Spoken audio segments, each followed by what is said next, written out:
5 मई। मैं निश्चित तौर पर उनींदा था, क्योंकि अगर मैं पूरे होशोवास में होता तो इतने शानदार महल की सारी खूबियां मेरे संज्ञान में जरूर आई होती। घने अंधेरे में भी अहाता काफी बड़ा नजर आ रहा था और इसके गोल घेरे में से कई रास्ते गुजर रहे थे। महल जितना लगता था शायद उससे भी काफी विशाल था। एक दिन में तो मैं इसे शायद ही देख पाता। ड्राइवर ने गाड़ी में से उतरने में मेरी मदद की और एक बार फिर मुझे उसकी ताकत का एहसास हुआ। उसकी पकड़ वाकई फौलादी थी। मुझे अपनी हड्डी टूटती हुई महसूस हुई। फिर उसने मेरा सामान उठाया और उसे वही मेरे नजदीक जमीन पर रख दिया। मैं एक विशाल और पुराने लेकिन मजबूत दरवाजे के समक्ष खड़ा हुआ था, जो कि विशाल पत्थर से बनी मेहराब में फंसा हुआ था।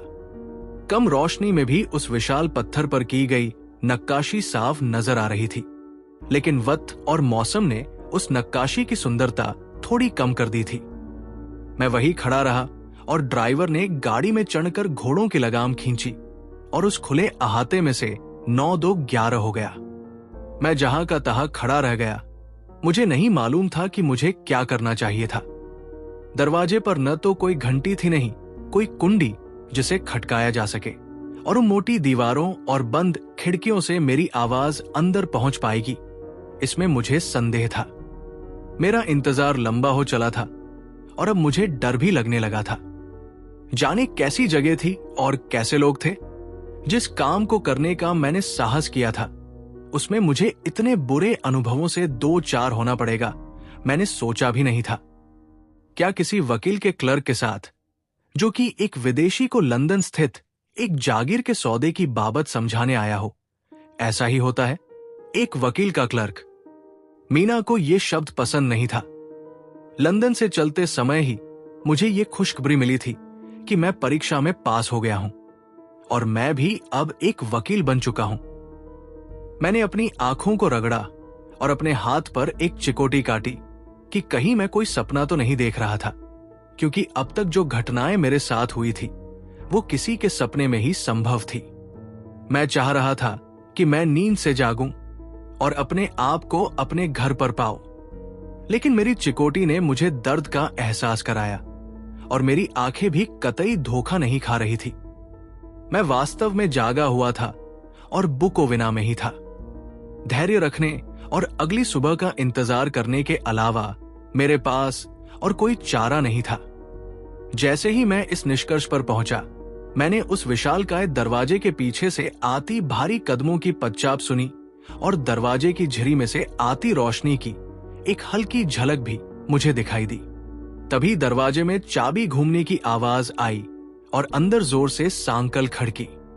अगले ही पल दरवाजा बाहर की तरफ खुलने लगा। अंदर एक बूढ़ा लंबा आदमी खड़ा हुआ था। उसके क्लीन शेव्ड चेहरे पर लंबी सफेद मूछें थी और वो ऊपर से नीचे तक एक काली पोशाक में था। उसके हाथ में बेहद पुरानी चांदी की एक लैंप थी, जिसकी लौ बिना किसी चिमनी के जल रही थी। दरवाजे के खुलते ही लौ थोड़ा फड़फड़ाई। उसने शुद्ध अंग्रेजी में, लेकिन एक विचित्र से लहजे में मुझसे कहा, मेरे घर में तुम्हारा स्वागत है, बेफिक्र होकर आओ। उसने आगे बढ़कर मुझसे मिलने की कोई कोशिश नहीं की। वो वहां एक बुत की मानिंद खड़ा रहा और मुझे ऐसा लग रहा था कि स्वागत करने के उसके अंदाज ने उसे पत्थर में तब्दील कर दिया था। खैर, जो भी हो, जैसे ही मैंने दहलीज से अंदर कदम रखा, उसने आगे बढ़कर कसकर मेरा हाथ थाम लिया। उसकी पकड़ से मुझे तीव्र दर्द का एहसास हुआ और मैंने महसूस किया कि उसका हाथ एकदम ठंडा था, बिल्कुल बर्फ जितना ठंडा। वो हाथ किसी जिंदा व्यक्ति का नहीं वरन किसी लाश का सा लग रहा था। उसने फिर कहा, मेरे घर में तुम्हारा स्वागत है, चिंता मत करो, बेफिक्र रहो और इसे अपना ही घर समझो। उसके हाथ मिलाने के अंदाज से मुझे उस ड्राइवर की याद आ गई जिसका मैंने चेहरा भी नहीं देखा था। वही फौलादी पकड़, वही ताकत कि एक बारगी तो मुझे संशय हुआ कि ये वो आदमी नहीं था जिससे मिलने मैं यहां आया था। इसलिए मैंने उससे प्रश्नात्मक लहजे में कहा, काउंट ड्रैकुला? जवाब देते समय वो शिष्टता से झुका। हां, मैं ही काउंट ड्रैकुला हूं और अपने घर में मैं तुम्हारा इस्तकबाल करता हूं, मिस्टर हार्कर। अंदर आइए, बाहर बहुत सर्दी है और आपको भूख भी लगी होगी। आपको खाना खाने और आराम करने की जरूरत महसूस हो रही होगी। कहते समय उसने लैंप को दीवार में मौजूद एक स्टैंड पर टांग दिया था। उसने बाहर निकलकर मेरा सामान उठाया। मेरे लाख विरोध करने के बावजूद भी वो नहीं माना और बोला, नहीं साहब, आप मेरे मेहमान हो और इतनी रात गए यहां पर कोई नौकर मौजूद नहीं है, इसलिए आपका ख्याल रखना मेरा कर्तव्य है। पूरे रास्ते उसने मेरा सामान उठाए रखा। फिर घुमावदार सीढ़ियां चढ़कर एक और गलियारे में से गुजरकर हम एक कमरे के दरवाजे के बाहर पहुंचे। जब उसने कमरे का दरवाजा खोला तो तीव्र रोशनी युक्त कमरे को देखकर मुझे प्रसन्नता हुई। कमरे में खाने की मेज बिछी हुई थी और आतिशदान में लकड़ियां जल रही थी, जिनसे निकलने वाली ऊंची लपटें और गर्मी बाहर तक महसूस की जा सकती थी। ड्रैकुला रुका और मेरे बैग उसने नीचे रखे। फिर उसने दरवाजा बंद करके कमरे को पार करके एक और दरवाजा खोला, जो कि एकमात्र लैंप से प्रकाशित एक 8 कोनों वाला कमरा था, जिसमें कोई खिड़की नहीं थी। इस कमरे को पार करके उसने एक और दरवाजा खोला और मुझे अंदर आने का इशारा किया। अंदर पहुंचकर मेरी खुशी का कोई ठिकाना नहीं रहा। ये एक विशाल शयन कक्ष था, जिसमें अलग से आतिशदान था। उसमें जलती हुई लकड़ियों की वजह से कमरा एकदम गर्म था। आग से निकलता धुआं विशाल चिमनी की वजह से कमरे में नहीं फैल रहा था। ड्रैकुला ने मेरा सामान वही छोड़ा और जाने से पहले मुझसे कहा, आपकी यात्रा के बाद आप तरोताजा होना चाहेंगे। बाथरूम वहां मौजूद है। यहां आपकी जरूरत का हर सामान उपलब्ध है और जब आप हाथ मुंह धोकर तरोताजा हो जाएं, तो पिछले कमरे में चले आइएगा। वहां आपका खाना आपको तैयार मिलेगा। रोशनी, गर्मी और काउंट के गर्मजोशी से किए गए मेरे स्वागत की वजह से मेरी सारी शंकाएं और डर जाते रहे। अपनी सामान्य स्थिति में पहुंचकर मुझे एहसास हुआ कि मैं भूख की वजह से अधमरा हुआ जा रहा था। इसलिए जल्दी से फ्रेश होकर मैं पिछले कमरे में पहुंचा। जैसी कि उम्मीद थी, खाना मेज पर लग चुका था और मेरा मेजबान विशाल आतिशदान के एक तरफ एक दीवार के सहारे खड़ा हुआ था। उसने मेज की तरफ इशारा किया और कहा, चैन से बैठो और खाना खाओ। मैं खाने में तुम्हारा साथ नहीं दे पाऊंगा क्योंकि मैंने डिनर कर लिया है और मुझे विश्वास है कि तुम इतनी छोटी सी बात को अपने दिल पर नहीं लोगे। तभी मैंने मिस्टर हॉकिंस द्वारा सौंपा गया सीलबंद तत् उसके हवाले कर दिया, जिसको वो बड़ी ही गंभीरता से पढ़ने लगा। फिर मुस्कुराकर उसने वो तत् मुझे पढ़ने के लिए दे दिया। उसके पहले ही पैराग्राफ ने मुझे चुशी से रोमांचित कर दिया। मैं माफी चाहता हूं कि गठिया रोग से पीड़ित होने की वजह से मैं अभी हाल फिलहाल सफर करने के काबिल नहीं हूं, लेकिन मैं खुश हूं कि वहां आने के लिए मैंने अपनी जगह एक नौजवान को चुना है जिस पर मुझे पूर्ण विश्वास है। वो काबिल है, जहीन है और इतना भरोसेमंद है कि मैं उस पर आंख मूंद कर भी विश्वास कर सकता हूं। वो मेरे साए में ही बड़ा हुआ है और तुम्हारे पास आने को तैयार भी है। जब वो तुम्हारे पास मौजूद रहेगा तो इस सारे मामले में तुम्हारी राय जानकर मुझ तक पहुंचा देगा। काउंट ने आगे बढ़कर एक मर्तबान पर से ढक्कन हटाया और गर्म भुने हुए मुर्गे की खुशबू ने मुझे मदहोश कर दिया। इसके साथ पनीर, सलाद और एक बोतल पुरानी शराब भी थी, जिसमें से मैंने 2 पैक पिए। जब मैं खाना खाने में व्यस्त था तो काउंट मुझसे मेरी यात्रा के बारे में लगातार सवाल पूछता जा रहा था और मैं उसे अपने साथ घटी सारी घटनाओं के बारे में नपे तुले शब्दों में बताता जा रहा था। जब मैंने अपना खाना समाप्त कर लिया तो काउंट ने वही आतिशदान के पास एक कुर्सी खींच ली और मुझे एक सिगार दिया। अपने बारे में उसने बताया कि वो इस शौक से परहेज करता था।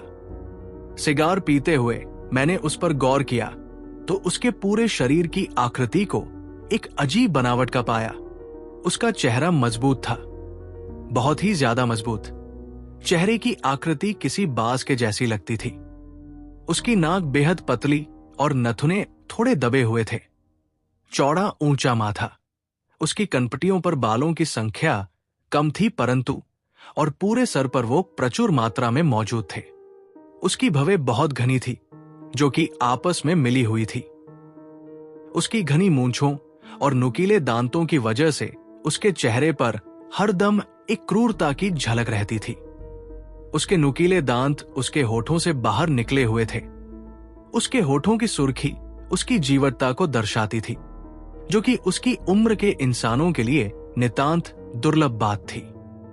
बाद बाकी उसके कान थोड़े पीले और ऊपर से कुछ ज्यादा ही नुकीले थे। उसकी ठुड्डी चौड़ी और मजबूत थी, लेकिन गाल अंदर की ओर धंसे हुए थे। अभी तक मैंने उसके हाथों के पिछले हिस्से को देखा था, जो कि आग की रोशनी में उसके घुटनों पर रखे कुछ सफेद और साफ नजर आ रहे थे। लेकिन जब मैंने उन्हें गौर से देखा तो पाया कि वो रूखे और चौड़े थे, लेकिन उसकी उंगलियां अपेक्षाकृत छोटी थी। अविश्वसनीय रूप से उसकी हथेलियों पर बाल थे। नाखून लंबे लेकिन नुकीले कटे हुए थे। जैसे ही काउंट मेरी तरफ झुका और उसका हाथ मुझसे छुआ, मैं अपनी कंपकंपी को दबा नहीं पाया। उसकी सांसों में एक अजीब किस्म की बदबू थी, जिससे मुझे उबकाई सी आई, लेकिन मैंने बड़ी मुश्किल से उस पर काबू पाया। काउंट ने स्पष्ट रूप से इस पर गौर किया और वो तुरंत पीछे हट गया। अपने बाहर निकले हुए दांतों की वजह से वो जितनी अच्छी तरह मुस्कुरा सकता था, उतनी अच्छी तरह मुस्कुराया और अपनी कुर्सी पर जम गया। हम दोनों कुछ पल शांत बैठे रहे और जब मैंने खिड़की से बाहर की तरफ देखा तो पाया कि भोर की लालिमा फैलने ही वाली थी। हर तरफ एक शांति व्याप्त थी। लेकिन तभी नीचे कहीं से आती भेड़ियों के गुर्राने की आवाजों ने सन्नाटे को तोड़ दिया। काउंट की आंखों में एक चमक झलकी और उसने कहा, रात के शहजादों की आवाज सुनो, उनकी लय कितनी मधुर है। फिर मेरे चेहरे पर मौजूद कुछ अजीब भावों को पढ़कर उसने आगे कहा, अरे साहब, तुम शहरों में रहने वाले हम शिकारियों जैसा कहां सोच पाओगे। इतना कहकर वो कुर्सी से उठा और बोला, तुम थके हुए होगे। तुम्हारा शयन कक्ष पूरी तरह तैयार है। जितनी देर तक सोना चाहो उतनी देर तक सोना। मैं कल दोपहर बाद तक बाहर रहूंगा। आज तक चैन की नींद सोना और मीठे मीठे सपने देखना। इतना कहकर वो शिष्टता से झुका। उसने मेरे लिए उस 8 कोने वाले कमरे का दरवाजा खुद खोला और मैं अपने शयन कक्ष में प्रवेश कर गया। मैं आश्चर्य के समंदर में गोते लगा रहा था। मेरे मन में डर और संदेह के मिले जुले भाव पैदा हो रहे थे। मैं अजीबोगरीब चीजों के बारे में सोच रहा था, जिन पर खुद मुझे यकीन नहीं हो रहा था। ईश्वर मेरे अपनों के लिए मुझे सुरक्षित रखे। 7 मई ये अगली सुबह थी। पिछले 24 घंटे मैंने झक कर आराम किया था। मैं दिन में देर तक सोया था और अपनी सुविधानुसार जागा था। तैयार होकर मैं उसी कमरे में पहुंचा जहां रात को मैंने खाना खाया था और पाया कि मेज पर नाश्ता मौजूद था। नाश्ता भले ही ठंडा था, परंतु केतली में रखी हुई कॉफी गर्म थी। वहीं मेज पर एक कार्ड रखा हुआ था, जिस पर लिखा हुआ था, मुझे आज बाहर रहना पड़ेगा, इसलिए मेरा इंतजार मत करना। काउंट। मैंने भरपेट नाश्ता किया और जब मैं नाश्ते से फारिग हुआ तो मैंने किसी घंटी की मौजूदगी की आस में चारों तरफ नजर घुमाई ताकि नौकरों को सूचित किया जा सके, लेकिन किसी भी प्रकार की घंटी का वहां कोई अस्तित्व नहीं था। असाधारण संपदा होने के बावजूद भी घर में कुछ बुनियादी सुविधाओं का अभाव था। मेज पर सोने की कारीगरी की गई थी, जो कि बेहद मूल्यवान थी। पर्दे, कुर्सियों के पोश, मेरे बिस्तर की चादर आदि बेहद महंगे और बहुत सुंदर और अच्छे कपड़े द्वारा बनाए गए थे। लेकिन फिर भी कमरे में एक अदद आईने की दरकार थी। यहां तक कि बाथरूम में भी कोई आईना मौजूद नहीं था। इसलिए शेव बनाने और बाल संवारने के लिए मुझे अपने बैग में से आईना निकलना पड़ा। मुझे अभी तक किसी नौकर के दर्शन भी नहीं हुए थे और न ही महल में मैंने किसी तरह की कोई आवाज सुनी थी सिवाय भेड़ियों की गुर्राहट के। कुछ देर बाद मैंने अपने सामने रखा हुआ नाश्ता समाप्त किया। मैं नहीं जानता था कि इसे नाश्ता कहना ज्यादा बेहतर है या डिनर, क्योंकि जब मैंने इसे समाप्त किया था तो 5 और 6 के बीच का समय हो रहा था। मैं कुछ पढ़ने के लिए ढूंढ रहा था, लेकिन कमरे में पढ़ने के लिए कोई सामग्री, किताब, अखबार अथवा कोई पत्रिका तक मौजूद नहीं थी। इसलिए मैंने कमरे में मौजूद एक दरवाजा खोला तो मुझे एक छोटे से पुस्तकालय की झलक मिली, जिसे देखकर मेरा मन गदगद हो गया। मेरी प्रसन्नता के अनुरूप पुस्तकालय में अंग्रेजी की असंख्य किताबें, अखबार व पत्रिकाएं मौजूद थी। अलमारियों में किताबें एक पंक्ति में रखी हुई थी तथा बीच में स्थित एक मेज पर पत्रिकाओं और अखबारों का पुलंदा रखा हुआ था। भले ही उनमें कोई भी अंक अभी हाल फिलहाल का नहीं था, वहां हर विषय से संबंधित किताबें, जिनमें मुख्यतः इतिहास, भूगोल, राजनीति, अर्थशास्त्र, प्राणी विज्ञान, वनस्पति विज्ञान और कानून से संबंधित किताबें मौजूद थी। सारी किताबें अंग्रेजी में तथा इंग्लैंड से संबंधित थी। किताबों को देखकर मेरा हृदय प्रसन्नता से भर गया था। जब मैं किताबों में खोया हुआ था, तभी दरवाजा खुला और काउंट ने अंदर कदम रखा। उसने मुझे हेलो कहा और उम्मीद जताई कि रात को मैं आराम से सोया था। फिर उसने कहा, तुमको यहां इन किताबों के मध्य देखकर मुझे खुशी हुई। मुझे यकीन है कि ये सब तुमको पसंद आएंगी। उसने किताबों की तरफ इशारा करते हुए कहा कि कभी ये किताबें मेरी भी सखिया थी। कुछ वर्ष पहले जब मैं लंदन जाने का विचार कर रहा था, तब इन किताबों ने मुझको कई कई घंटे ज्ञान परोसा था। इन्हीं किताबों की बदौलत मुझे तुम्हारे इंग्लैंड के बारे में सारी जानकारी मिली थी, और जिस चीज से तुमको मोहब्बत हो जाए उसके बारे में जानकारी जुटाना अच्छी आदत होती है। मेरी तुम्हारे लंदन की भीड़ भरी गलियों में घूमने की, वहां के लोगों के बीच जाने की, वहां की जिंदगी जीने की, वहां मरने की, और जो मैं वहां कर सकता हूं उसे करने की बहुत तीव्र इच्छा है। इसीलिए मैंने तुम्हारी भाषा इन किताबों से सीखी है, और लोग सोचते हैं कि मुझको अंग्रेजी आती है। लेकिन श्रीमान काउंट, मैं बोला, तुम अच्छी अंग्रेजी जानते हो और उतने ही अच्छे ढंग से इसे बोलते भी हो। वो गंभीर स्वर में बोला, तुम्हारी चिकनी बातों के लिए तुम्हारा शुक्रिया मित्र, पर सच तो यह है कि मैं भले ही अंग्रेजी की व्याकरण और शब्दों से परिचित हूं, लेकिन इनको सही से बोलना मुझे आज भी नहीं आता। वास्तव में यकीन करो, तुम अच्छी अंग्रेजी बोलते हो। मैंने कहा, इतनी अच्छी भी नहीं। उसने जवाब दिया, मैं जानता हूं कि यदि मैंने तुम्हारे शहर लंदन में अंग्रेजी बोली तो कोई भी राह चलता आदमी मुझे पहचान लेगा कि मैं वहां का नहीं हूं। मेरे लिए इतना काफी नहीं है। यहां मेरा नाम है, ख्याति है। यहां का बच्चा बच्चा मुझे जानता है कि मैं क्या चीज हूं, लेकिन किसी अजनबी देश में एक अजनबी की कोई बिसात नहीं होती। लोग उसे तवज्जो नहीं देते, उसे नहीं जानते। यदि लोग तुमको नहीं जानते हो तो ये एक चिंता करने वाली बात होती है। मुझे इस बात से संतुष्टि मिलती है कि मैं दूसरों के जैसा ही लगूं, ताकि मेरी बातें सुनकर या मुझे देखकर कोई रुके नहीं, या कोई अपने ख्यालों में ये न सोचे कि अरे ये तो अजनबी है। मैंने बहुत लंबे समय तक राज किया है और मैं आज भी राज करता हूं, इसलिए मैं चाहता हूं कि कोई अन्य मुझ पर राज न करने पाए। तुम यहां केवल मेरे मित्र हॉकिंस के प्रतिनिधि बतौर नहीं आए हो, जो कि मुझको लंदन स्थित एक जागीर की बाबत यहां बताने आया है।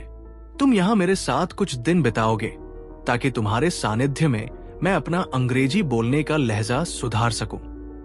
यदि मैं कोई भी गलती करूं, चाहे छोटी ही सही, तुम मुझे टोकना ताकि मैं वो गलती सुधार सकूं। मैं माफी चाहता हूं कि मैं आज इतनी देर तक बाहर रहा, लेकिन क्या करूं, इस बूढ़ी जान के हाथों में कई महत्वपूर्ण कार्य रहते हैं। कोई बात नहीं, मैंने कहा। साथ ही मैंने उससे पूछा कि क्या मैं इस कमरे में जब मन करे तब आ सकता था। हाँ, बेशक, पूरे महल में जहां मर्जी हो वहां घूमो, सिवाय उन कमरों के जिनमें ताला लगा हुआ है। वैसे भी तुम्हारी वहां जाने की इच्छा ही नहीं करेगी। किसी कारण से कुछ चीजों को जैसी वे हैं वैसी रखना ज्यादा उचित रहता है। अगर फिर भी तुम उन्हें देखना चाहते हो तो तुम उनको मेरी नजरों से देखोगे। उनके बारे में जानना चाहते हो तो उनको मेरी जानकारी के हिसाब से जानोगे। तुम शायद समझ गए होंगे। जी बिल्कुल, मैंने कहा। उसने कहना जारी रखा, हम ट्रांसिल्वेनिया में हैं और ट्रांसिल्वेनिया इंग्लैंड नहीं है। हमारे तौर तरीके तुम्हारे तौर तरीकों से जुदा है और तुम यहां कई अजीब घटनाओं के गवाह बनोगे, जिनमें से कुछ के बारे में तुम मुझे पहले ही बता चुके हो। उसके इस कथन से हमारी आगे की बातचीत की बुनियाद बनी। स्पष्ट तौर पर वो और बातें करना चाहता था, इसलिए केवल बातचीत आगे बढ़ाने के लिए मैंने उससे मेरे साथ घटित घटनाओं के बारे में कई प्रश्न पूछे। कभी उसने बातों का रुख मोड़ने की कोशिश की और कभी बातों को समझ न पाने का बहाना बनाया, लेकिन फिर भी उसने मेरे कुछ सवालों के बिल्कुल सही जवाब दिए। जैसे जैसे समय बीता मेरी झिझक खुलती चली गई और मैंने उससे पिछली रात मेरे साथ बीती घटनाओं के बारे में पूछा, जैसे कि ड्राइवर उस नीली लॉ के पास क्यों जाता था। तब उसने मुझे बताया कि यहाँ के आमजनों का ऐसा विश्वास है कि साल की एक विशेष रात, पिछली रात, जब शैतानी शक्तियां अपनी पूरी ताकत में होती हैं, तो एक नीली लॉ उस जगह पर दिखाई देती है जहां खजाना गढ़ा हुआ होता है। उसने बोलना जारी रखा, खजाना उसी रास्ते में कहीं दबा हुआ है जिस रास्ते से तुम रात को यहां आए थे। यहां पर कई सदियों तक वालाचियन, सैक्सन और तुर्क साम्राज्यों के बीच युद्ध हुआ था। यहां ऐसी जगह ढूंढे नहीं मिलेगी जहां इंसानों का, देशभक्तों का या आक्रांताओं का खून न बहा हो। यहां के पुराने दिन बेहद दुख भरे थे। जब ऑस्ट्रियन और हंगेरियन लोग यहां झुंड के झुंडों में आए, तब इस देश के लोग उनसे मिलने पहुंचे। आदमी, औरत, बूढ़े, बच्चे सब उनके स्वागत में दर्रे की चट्टानों पर खड़े हुए थे। तो उन दरिंदों ने पहाड़ों पर से बर्फ की चट्टानों को नीचे गिरा दिया और अवलांच, पहाड़ों पर से गिरता हुआ बर्फ का ढेर, ने देखते ही देखते हजारों मासूमों को मौत की नींद सुला दिया। जब आक्रमणकारी जीत गए तो जो कुछ भी उनको मिला वो सब उन्होंने इकट्ठा करके यहां की मिट्टी में छिपा दिया। लेकिन ये खजाना इतने लंबे समय तक कैसे छिपा हुआ रह सकता है?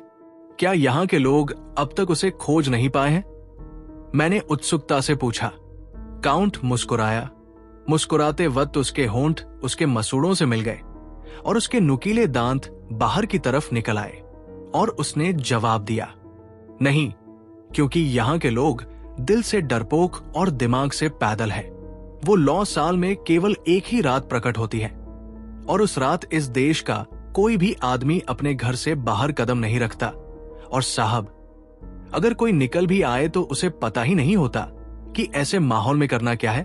अगर कोई आदमी उस लौ वाली जगह पर कोई निशानी भी लगा दे तो दिन में वो अपने काम की वजह से उस जगह को खोज ही नहीं पाता।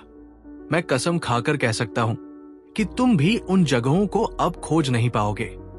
आप बिल्कुल सही कह रहे हो, मुझे उन जगहों की बिल्कुल भी याद नहीं है, मैंने जवाब दिया। फिर हमारी बात अलग मुद्दों की तरफ मुड़ गई। चलो, अब तुम मुझे लंदन स्थित उस जागीर के बारे में बताओ जिसके सिलसिले में तुम यहां आए हो, उसने कहा। मैं उससे अपनी लापरवाही की बाबत माफी मांगकर अंदर गया और सौदे से संबंधित सारे कागज लेकर बाहर आया। जब मैं अंदर कमरे में था तो मुझे चीनी-मिट्टी और चांदी के बर्तनों के खनखने की आवाजें सुनाई दी।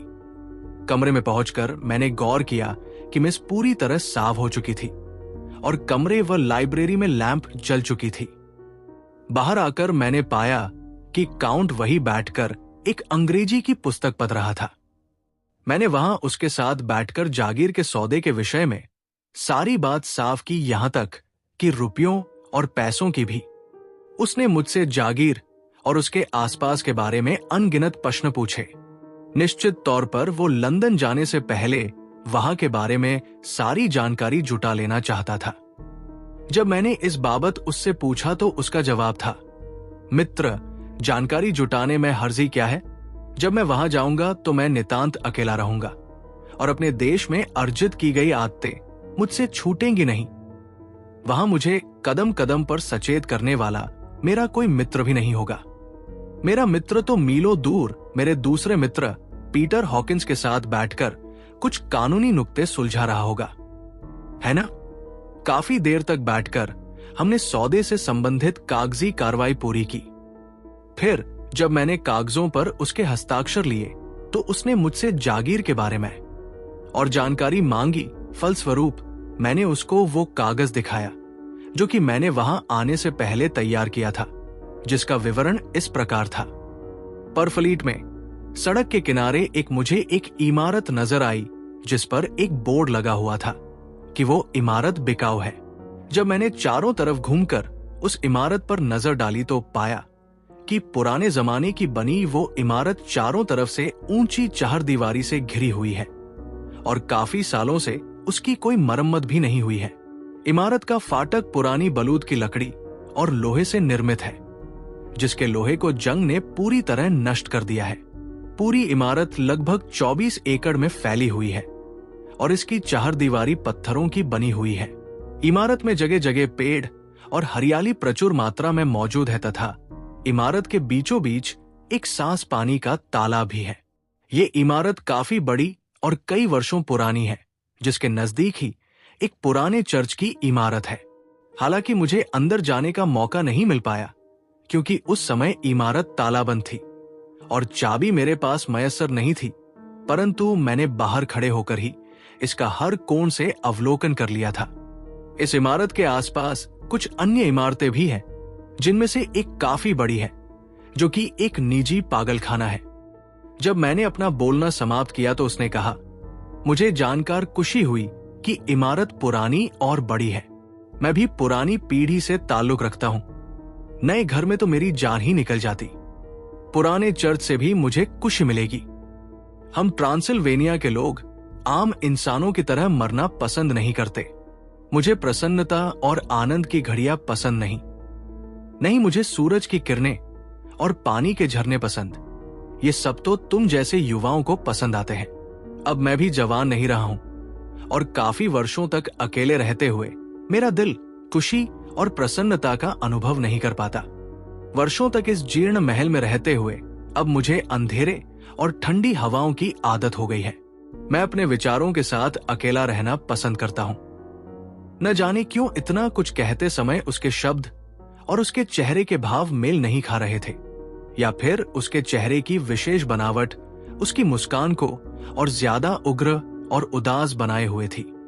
मुझसे क्षमा मांगकर वो मेरे पास से कुछ देर के लिए चला गया। वो कुछ समय तक मुझसे दूर रहा और इस समय का उपयोग मैंने किताबों के साथ गुजारने का फैसला किया। मेरी निगाह का केंद्र वो एटलस था, जो कि खुला हुआ रखा था और लगता था कि उसे अभी हाल फिलहाल में ही प्रयोग किया गया है। उसको ध्यान से देखने पर मुझे ज्ञात हुआ कि उस पर कुछ जगह निशान लगाए गए थे। एक निशान लंदन के पूर्व स्थित उस जगह पर था जहां उसकी नई जागीर थी। बाद बाकी दो में से एक जगह एक्सेटर और दूसरी यॉर्कशायर के नजदीक स्थित व्हिटबी थी। 1 घंटे का समय बहुत खुशगवार गुजरा था। फिर काउंट लौट आया। अरे वाह, अभी भी किताबों की खाक छान रहे हो? वो आते ही बोला, सही है, लेकिन तुम हर समय काम नहीं कर सकते। आओ, तुम्हारा खाना लग चुका है। उसने मेरा हाथ थामा और हम दोनों अगले कमरे में पहुंचे जहां मेज पर मेरे लिए खाना तैयार रखा था।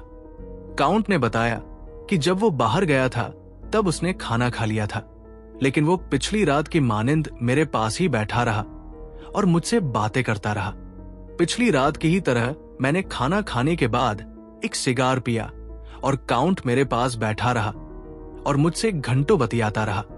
मुझे महसूस हुआ कि काफी समय बीत चुका था, लेकिन इस बाबत चुप रहना मैंने ज्यादा उचित समझा, क्योंकि अपने मेजबान की इच्छाओं का सम्मान करना मेरा कर्तव्य था। मुझे नींद नहीं आ रही थी क्योंकि मैं पिछले पूरे दिन सोता ही रहा था, लेकिन भोर की सर्दी से मैं असहज महसूस कर रहा था। सुबह होने ही वाली थी। तभी कहीं मुर्गे ने बांग दी और उसकी तेज आवाज ने काउंट को चौंका दिया। वो तेजी से उठा और बोला, ये सुबह क्यों होती है?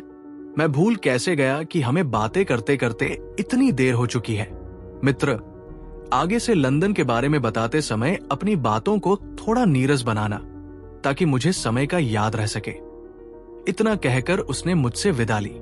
मैं अपने कमरे में पहुंचा और जाते ही मैंने पर्दे खींचे, लेकिन बाहर देखने लायक कुछ न था सिवाय स्लेटी आसमान के, जिसमें भोर का उजाला बस फैलने ही वाला था। इसलिए मैंने तुरंत पर्दे गिराए और उस दिन के बारे में लिखने बैठ गया। 8 मई इस डायरी में लिखते हुए मुझे डर लग रहा है कि मैं पूरी तरह टूट चुका हूं, लेकिन मुझे पूरे विस्तार से बताने में खुशी मिलेगी कि इस महल में कुछ बहुत ही अजीबोगरीब है और मुझे यहां चैन नहीं मिल पा रहा है। मैं चाहता हूं कि मैं यहां से सही सलामत निकल जाऊं, या मुझको यहां कभी आना ही नहीं चाहिए था। ये तो केवल एक ही रात की बात है, क्या पता आगे ऐसी और रातें आए।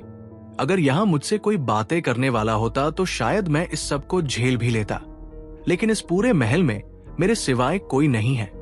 मुझसे बात करने के लिए केवल काउंट है, और वो कहते हुए मुझे डर लग रहा है। लेकिन इस पूरे महल में केवल मैं ही एक जिंदा इंसान हूं। मुझे तथ्यों को थोड़ा सही ढंग से पेश करना पड़ेगा, इससे मेरा हौसला भी बना रहेगा, और मेरी कल्पनाएं भी मेरा पीछा छोड़ देंगी नहीं तो मैं पागल हो जाऊंगा।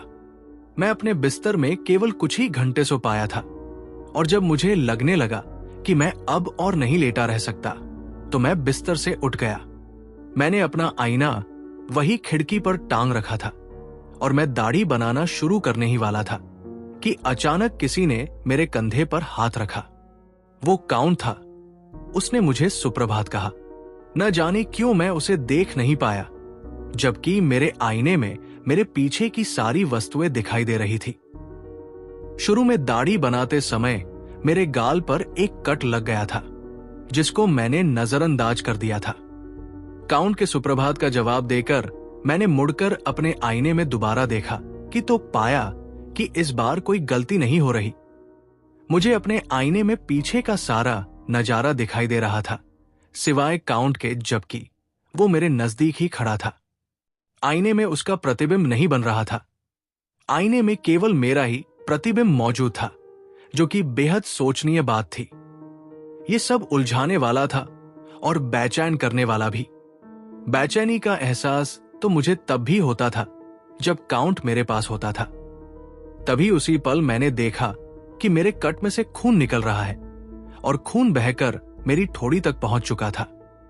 इसीलिए मैंने अपना उस्तरा नीचे रखा और वही कहीं किसी मेडिकल टेप की तलाश करने लगा।